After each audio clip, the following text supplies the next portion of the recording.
Growing flower crops under protected cultivation is receiving utmost attention and gaining popularity among farming community in India. The protected cultivation has shown promise in respect of higher crop productivity both in terms of quality and quantity of the produce. The ideal conditions provided by the protected cultivation and continuous availability of the host plant around the year result in high population buildup of soil-borne pathogens, including plant parasitic nematodes. Indiscriminate use of agrochemicals in crop ecosystems has affected the beneficial microflora and has adversely altered the natural biological suppression which was hitherto been operating in Indian soils. This serious situation has led to emergence of nematode problems and nematode-induced disease complexes caused by several nematodes and pathogenic fungi or bacteria in various crops. There are numerous reports which document the serious nematode problems in gerbera and carnations. In gerbera and carnations, these nematodes associate with the pathogenic fungi and the pathogenic bacteria and cause nematode-induced disease complexes, or we call it as a disease complex.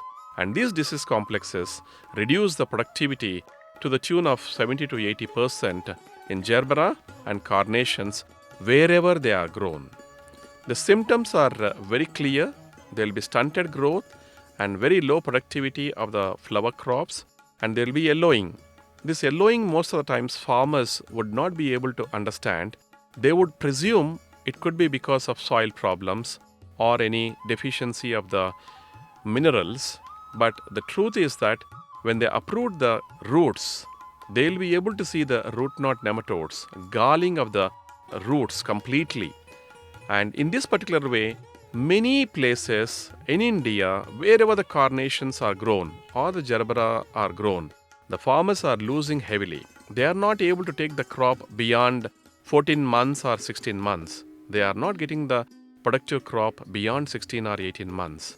Hence, there is a serious urgency and a serious need actually to develop a strategy for the management of nematodes and nematode-induced disease complexes. 20 tons of farmyard manure enriched with the biopesticides have to be incorporated in 1 acre of land or 4,000 square meters of the land. It has to be incorporated thoroughly, and then the beds have to be prepared.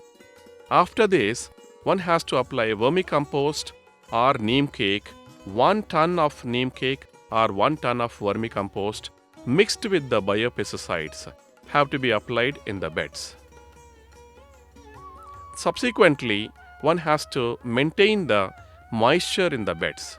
At least for 15 days, the moisture has to be maintained for the proper decomposition of these organic materials. Then the planting has to be taken place. This is the first and foremost important step, and once it is done successfully, that will help in the sustainable management of nematodes from the beginning of the crop. Hence, following this particular technology can help a lot. More than anything else, using the biopesticides in a great way in the polyhouses helps the nation in a great way, because this will not lead to the soil pollution, water pollution or air pollution.